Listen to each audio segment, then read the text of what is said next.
오늘의 말씀은 출애굽기 2장 1절로 10절 말씀입니다. 레위 가족 중 한 사람이 가서 레위 여자에게 장가들어 그 여자가 임신하여 아들을 낳으니 그가 잘생긴 것을 보고 석 달 동안 그를 숨겼으나 더 숨길 수 없게 되매 그를 위하여 갈대 상자를 가져다가 역청과 나무진을 칠하고 아기를 거기 담아 나일강과 갈대 사이에 두고 그의 누이가 어떻게 되는지를 알려고 멀리 섰더니 바로의 딸이 목욕하러 나일강으로 내려오고 시녀들은 나일강가를 거닐 때에 그가 갈대 사이에 상자를 보고 시녀를 보내어 가져다가 열고 그 아기를 보니 아기가 우는지라 그가 그를 불쌍히 여겨 이르되 이는 히브리 사람의 아기로다. 그의 누이가 바로의 딸에게 이르되 내가 가서 당신을 위하여 히브리 여인 중에서 유모를 불러다가 이 아기에게 젖을 먹이게 하리이까. 바로의 딸이 그에게 이르되 가라 하매 그 소녀가 가서 그 아기의 어머니를 불러오니 바로의 딸이 그에게 이르되 이 아기를 데려다가 나를 위하여 젖을 먹이라. 내가 그 싹을 주리라. 여인이 그 아기를 데려다가 젖을 먹이더니 그 아기가 자라매 바로의 딸에게로 데려다가니 그가 그의 아들이 되니라. 그가 그의 이름을 모세라 하여 이르되 이는 내가 그를 물에서 건져내었음이라 하였더라. 아멘. 오늘은 물에서 건져낸 아들이라는 제목으로 출애굽기 2장 1절에서 10절의 말씀을 나눕니다. 우리가 이제 수요 예배를 통해서 출애굽의 여정을 시작을 했습니다. 이스라엘 백성들이 애굽에서 한 400년, 430년 정도 이렇게 노예로 지내는 동안에 그들에게 있어서 가장 중요한 문제는 뭐였냐면 잊어버렸다는 거예요. 뭘 잊어버렸냐면 선조들의 신앙을 잊어버린 겁니다. 다시 말해서 선조들의 신앙이 뭐예요? 하나님 신앙이잖아요. 그렇죠? 하나님 믿는 그 하나님 신앙을 잊어버린 거예요. 그 신앙이 이제 대를 이어서 이렇게 전해져야 되는데 그것이 점점 희미해진 겁니다. 하나님을 잊어버리니까 그 하나님이 있어야 될 자리에 누가 있는 거예요? 우상이 있는 거예요. 하나님을 섬겨야 될 자리에서 우상을 섬기게 되었다는 거예요. 우상을 섬긴다는 것은요, 더 이상 하나님께 예배하지 않는 삶을 살았다 하는 것을 의미하는 것이죠. 여러분, 에스겔서 20장 7절에 보면 이런 당시의 애굽 상황을요 이렇게 이야기를 하고 있습니다. 그들이 내게 반역하여 내 말을 즐겨 듣지 아니하고 그들의 눈을 끄는 바 가증한 것을 각기 버리지 아니하며 애굽의 우상을 떠나지 아니하였다. 이렇게 나오고 있어요. 하나님께 예배해야 될 백성이 누구에게 예배하는 거예요? 우상에게 예배하는 삶을 살았다는 거예요.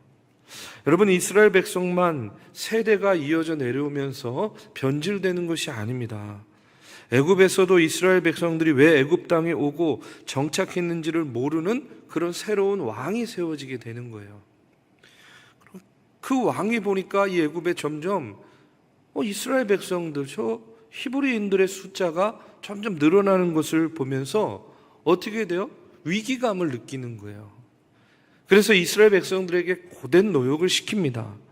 그러다 보니까 점점 이 이스라엘 백성들의 삶은 고달파지는 거죠.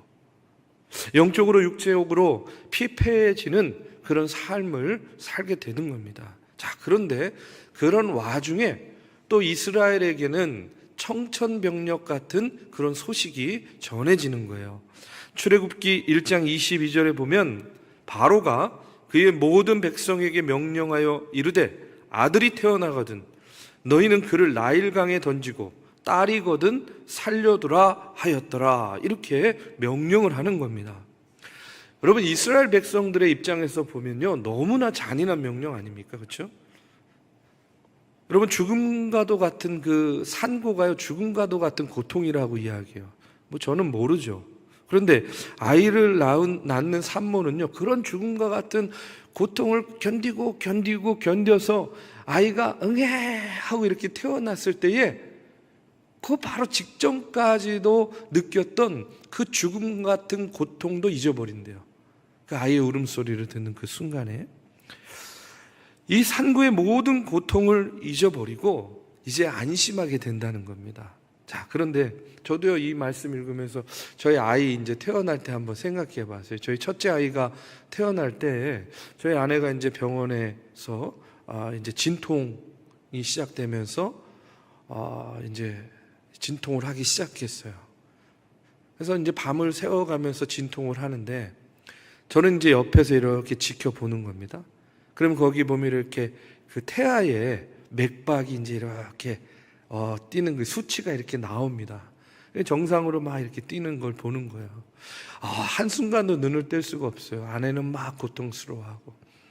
그런데 어느 순간에요, 저희 아이 얘기요, 저희 아이 얘기, 모세 얘기가 아닙니다, 아직.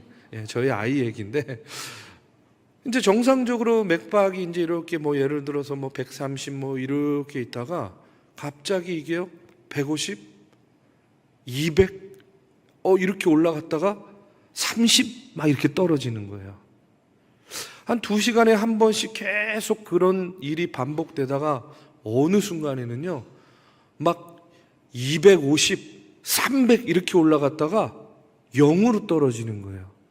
0으로 떨어지면 뭐예요? 숨 안 쉬는 거잖아요. 얼마나 걱정이 됩니까? 그래가지고 결론은 그 열 몇 시간 진통하다가 새벽 3시 정도에 더 이상은 안 되겠다. 태아가 위험할 수 있다. 이렇게 판단을 하고 의사가 새벽에 와가지고요, 이머전시 응급실로 들어가가지고 이제 아이를 수술을 해서 낳게 됐어요. 뱃속에서 이제 저희 큰아이가 응애 하고 나오는 거예요. 자, 조금 안심이 됐어요. 이제 됐구나. 아내도 안전하고. 근데 아이가 딱 태어나니까요, 제일 먼저 뭘 확인하게 되냐면 손가락이 5개 다 있는가? 네, 발가락이 5개 있는가?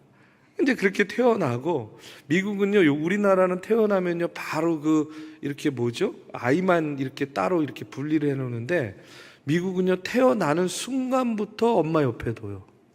이렇게 모자기 이렇게 싸가지고. 그래서 병실에 다시 와가지고 아내 옆에 아이가 이렇게 누워 있는 것을 보는 순간, 그제서야 이제 조금 안심이 되더라고요. 안심이 되는 거예요.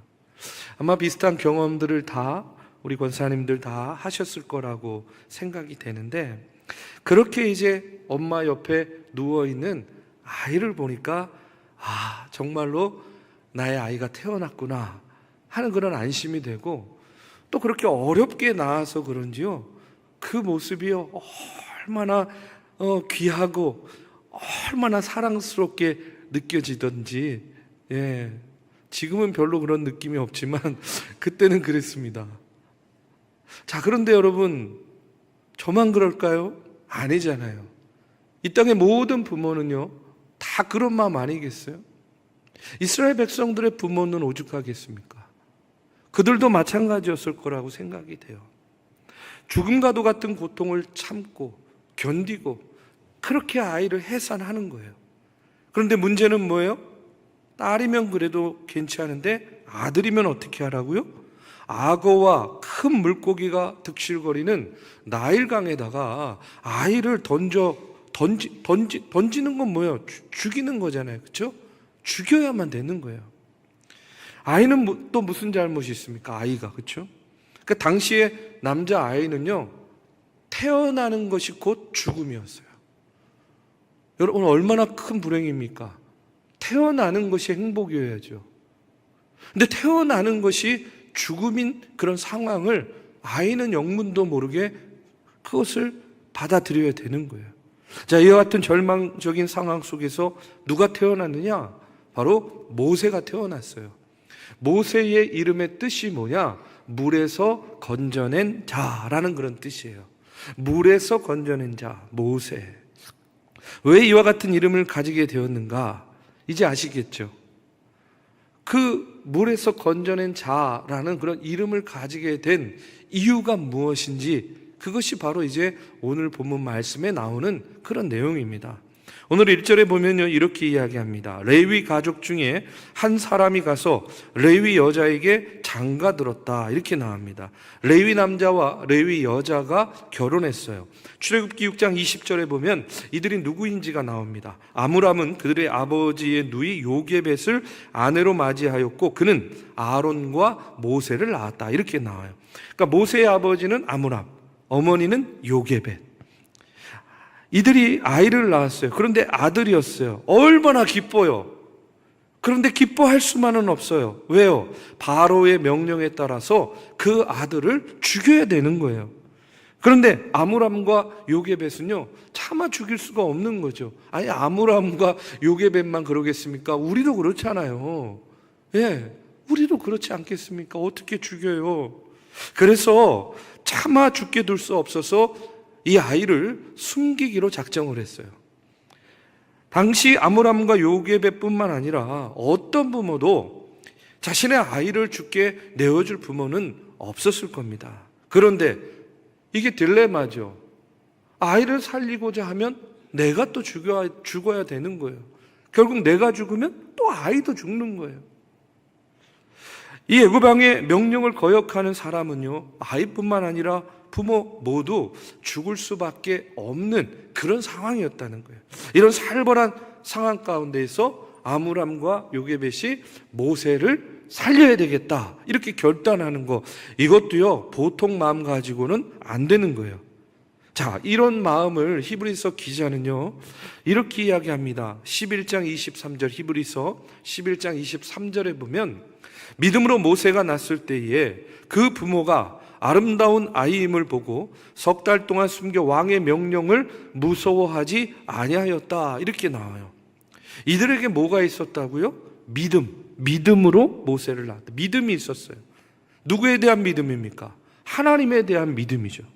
그들은 하나님에 대한 믿음이 있었기 때문에 누구를 살리겠다? 죽을 수밖에 없는 아이를 살리겠다라고 마음을 먹는 겁니다.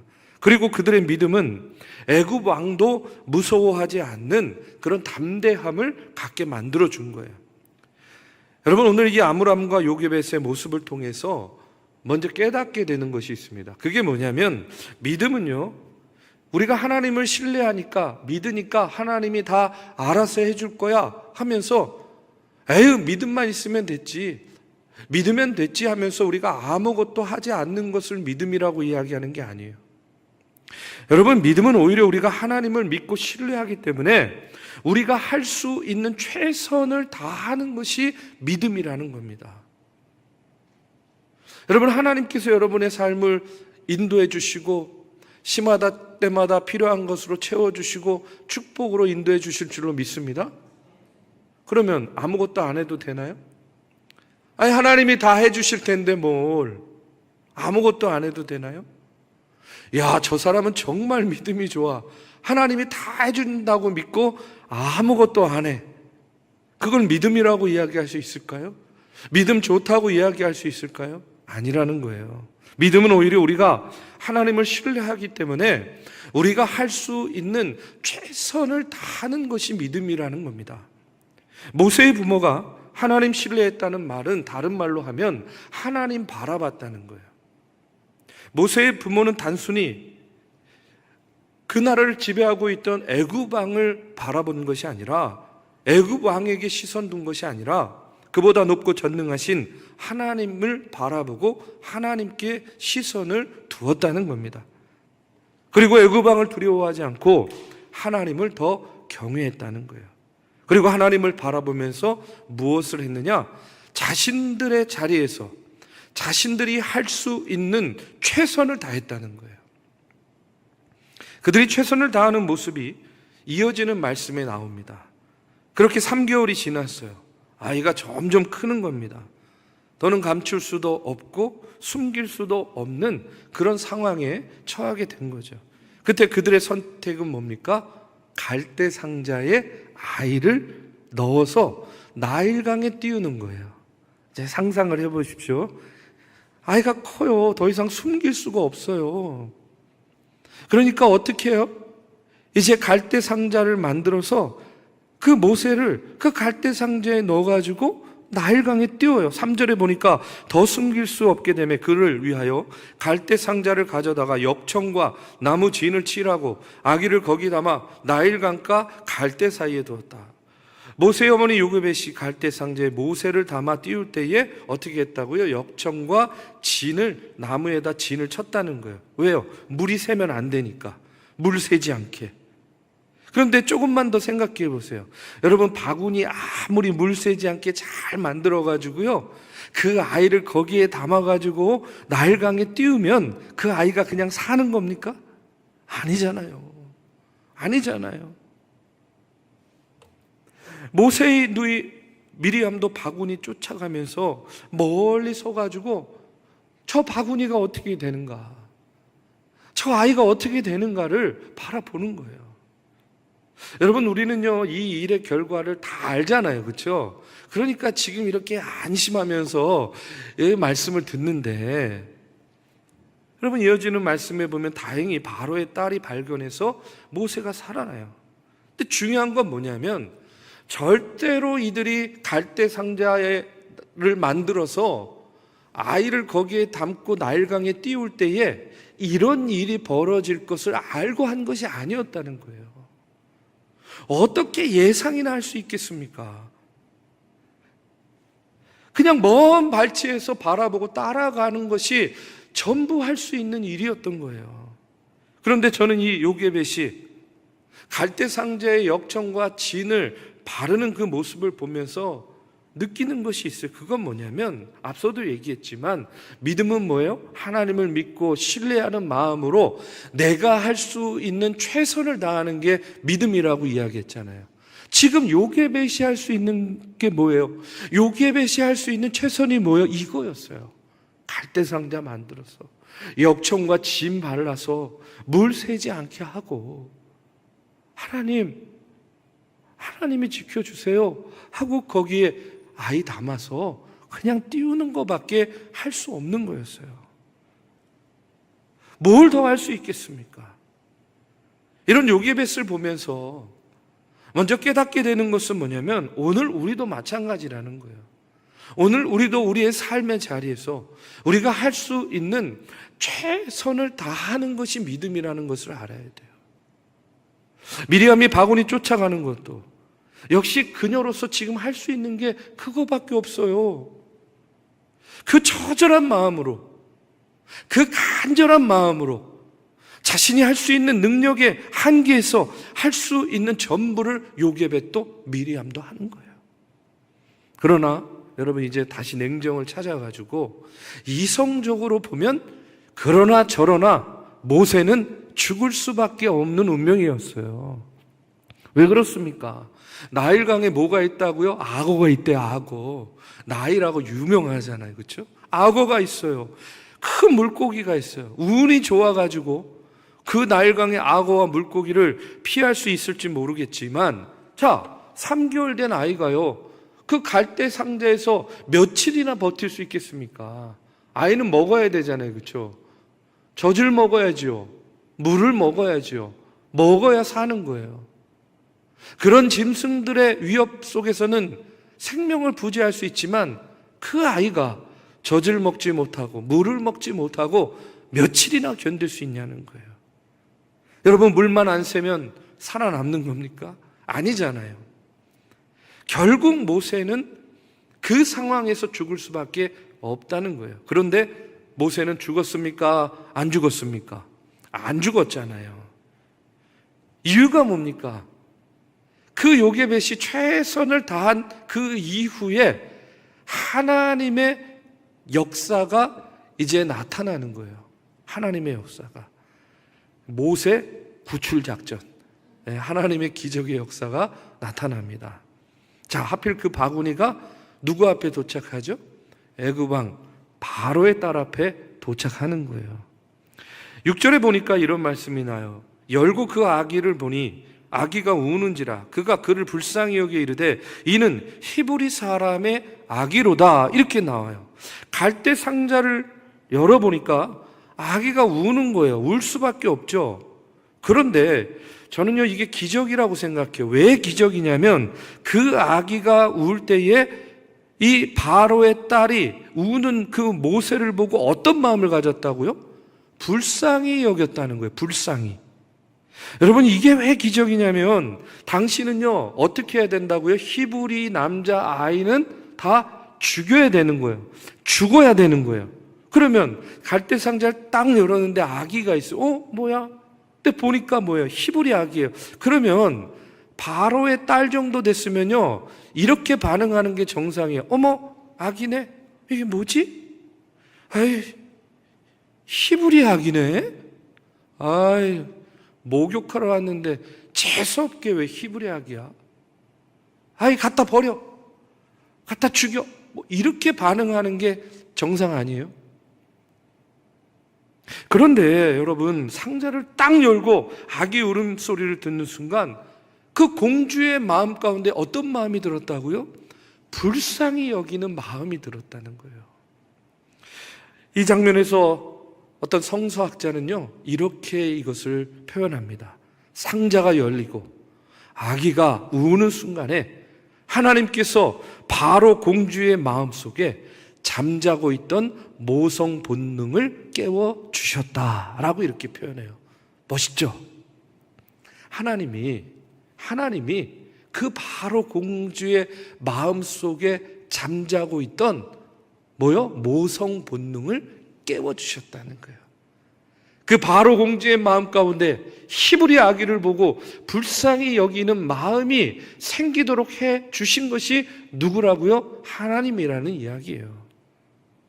그리고 그 모습을 지켜보던 미리암을 통해 젖을 먹일 유모를 불러오는데 그 유모가 또 누굽니까? 요게벳이에요. 요게벳. 이야, 기가 막힙니다. 9절의 말씀에 보니까 바로의 딸이 그에게 이르되 이 아기를 데려다가 나를 위하여 젖을 먹이라. 내가 그 싹을 주리라 하고 이렇게 이야기해요. 그렇게 해서 모세의 어머니는 당시에 남자아이가 태어나면 다 죽임을 당하는 그런 살벌한 상황 속에서 어떻게 해요? 오히려 보호받고 바로의 공주에게 우리식으로 말하면요 양육비까지 받는 거예요. 그렇죠? 얼마나 좋습니까? 그렇게 당당하게 자기 아기를 기르는 거예요. 기적 중에 기적이라고 믿습니다. 여러분, 최선을 다하면 저는 기적이 일어난다고 믿습니다.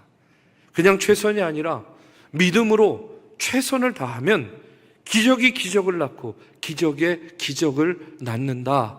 믿으시기를 주님의 이름으로 축복합니다. 오늘 말씀을 통해서 우리의 삶 속에 일어나는 모든 일들, 여러분 안 믿는 사람들에게는요 다 우연이라고 이야기해요. 아유, 우연치 않게 재수가 좋아서, 운이 좋아서. 그런데 믿고 기도하는 자들, 하나님의 자녀들은요 이 모든 것들을 보면서 어떻게 받아들이는 거예요? 하나님의 기적이다, 하나님의 섭리다, 하나님의 보호하심이다, 하나님의 응답이다 라고 이야기하는 거예요. 여러분 삶에 일어나는 모든 일들 가운데서 여러분은 그것이 운이 좋아서, 재수가 좋아서라고 여러분 받아들이시길 원합니까? 아니면 하나님의 섭리요, 하나님의 인도하심이요, 하나님의 이끄심이요, 하나님의 은혜라고 받아들이시기를 원하십니까? 여러분, 모든 것이 하나님의 은혜요 섭리인 줄로 믿습니다. 지금 모세는요 죽는 것이 당연한 처지였는데 모세는 죽지 않았어요. 왜 그렇습니까? 모세를 향한 하나님의 뜻과 계획과 섭리가 있었기 때문에 죽는 것, 사는 것, 부요한 것, 또 부족하게 되는 것, 저는요 그 모든 것을 사용하셔서 하나님의 뜻 가운데에 우리를 인도해 주시는 하나님의 놀라우신 섭리가 모세에게뿐만 아니라 오늘을 사는 저와 여러분에게도 있다라고 믿습니다. 하나님께서는 저와 여러분의 삶 가운데에도 이와 같이 역사하고 계시는 줄로 믿습니다. 여러분 보십시오. 죽을 것 같은데 하나님이 살려주시는 은혜가 있잖아요. 그렇죠? 여러분 살기 힘들어 죽겠죠? 살기 힘들어 죽겠죠? 근데 하나님이 살려주세요. 앞이 보이지 않는데 하나님이 길을 내주시고요. 실패했다고 느낀 그 자리에서 다 다시 기회를 주시고 일으켜 세워 주신다니까요. 그렇게 하나님은 우리의 인생 속에서 역사하시고요, 우리는 그 하나님의 역사와 섭리 가운데에 이제까지 살아온 거예요. 앞으로도 살아갈 겁니다. 여러분, 이것을 믿는다고 한다면 우리가 우리의 인생이 보이지 않는 인생을 가잖아요. 그렇죠? 한 치 앞도 예측할 수 없는 인생의 길을 가잖아요. 염려와 근심과 두려움이 있잖아요. 발목을 잡고 우리의 앞길을 막는 것 같잖아요. 그러나 그럼에도 불구하고 우리가 용기를 내고 힘을 다하여서 여러분 한 걸음 나아갈 수 있고 열심과 최선을 다할 수 있는 이유가 뭐냐?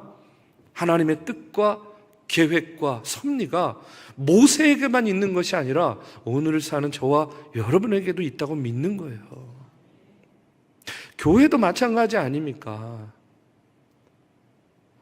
일어선 것 같은데 어느 순간에 막 무너질 때가 있고요, 반대로 막 무너지는 것 같은데 어느 한순간에 정말로 찰나와 같은 순간에요, 하나님의 놀라우신 성령의 역사가 임하여가지고요, 그 문제가요 한순간에 해결되는 그런 놀라운 역사를 우리가 교회를 통해서, 여러분 우리가 신앙을 통해서 경험하지 않습니까? 그렇기 때문에 오늘을 사는 우리는 오늘 우리에게 주어진 자리에서 열심과 최선을 다하는 그 믿음이 있어야 된다는 거예요. 그 믿음 가운데 하나님이 역사하십니다. 그 하나님의 역사가 우리의 삶 가운데 또 기적으로 경험이 되는 것이죠. 모세는 바로에 의해서 죽을 수밖에 없는 운명이었어요. 그런데 바로의 딸을 통해서 물에서 건짐을 받고 살아납니다. 아기가 들어있는 바구니, 노예인 히브리 이 아기를 데려가는 이 바로의 딸, 이 공주, 모든 것이요 우리의 상식과 우리의 논리로 설명되지 않는 일이에요. 그런데 중요한 건 뭐냐? 하나님께서 모세를 그렇게 살려주시고 그렇게 인도해 주셨다는 겁니다. 자, 성경은요 이렇게 이야기합니다. 고린도전서 2장 9절에서 10절의 말씀에 보면 기록된 바 하나님이 자기를 사랑하는 자를 위하여 예비하신 모든 것은 눈으로 보지 못하고 귀로 듣지 못하고 사람의 마음으로 생각하지도 못하였다 함과 같으니라. 오직 하나님이 성령으로 이것을 우리에게 보이셨으니 성령은 모든 것 곧 하나님의 깊은 것까지도 통달하시느니라. 이렇게 이야기해요. 여러분, 예수 믿는 사람들은요 이런 모세 이야기하면요 뭐라고 이야기할까요? 우리는요 이러잖아요. 하나님이 하셨습니다. 하나님의 섭리입니다. 그러면요 믿지 않는 사람들 그런 얘기 들으면요, 야 너네는 이해되지 않고 상식적이지 않으면 다 하나님의 섭리라고 이야기하고 하나님이 하셨다고 이야기하고 하나님의 기적이라고 이야기한다. 비아냥거리는 거죠. 그래서 우리가 비슷한 어려움과 고통을 당하고 막 힘들어하면 뭐라 그래요? 야 하나님 찾아? 야 하나님 해주실 거 아니야? 너 맨날 교회 다니면서 뭐 비아냥거리는 거예요. 근데 우리는 아는 거예요. 뭘 압니까? 오늘 이 고린도전서 2장 9절에서 10절의 말씀과 같이 하나님께서 하시는 모든 일, 그것은요 하나님이 그렇게 만들어 놓으신 거예요. 세팅해 놓으신 겁니다. 그리고 하나님의 섭리 가운데 차근차근 한 걸음 한 걸음 그것을 이루어 나가시는 거예요. 믿지 않는 자들은요 논리로 다 설명할 수 없죠. 그런데 분명히 느끼는 거예요. 우리는 현상도 보고 그런 느낌도 있고, 여러분 그런 것들을요 우리가 우리의 삶 속에서 마음으로, 영으로, 삶으로 체감하고 느끼는 거예요. 하나님의 인도하심은요 바로 저는 그런 거라고 믿습니다. 여러분, 하나님은 모세를 보내고 살리고 모세를 통해서 이제 출애굽의 역사를 이루어 가십니다. 저는요 오늘 말씀을 준비하면서 모세의 이름의 뜻이 뭐라고요? 물에서 건져낸 자라는 뜻이라 그랬죠. 오늘을 사는 저와 여러분 다 모세예요. 모세. 우리도 물에서 건짐받은 자들인 줄로 믿습니다. 죽을 수밖에 없는 강이잖아요, 나일강. 죽어야 되는 강이잖아요, 나일강.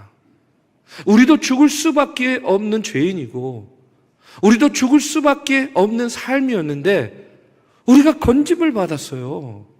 구원받았어요. 누구를 통해서? 예수 그리스도를 통해서.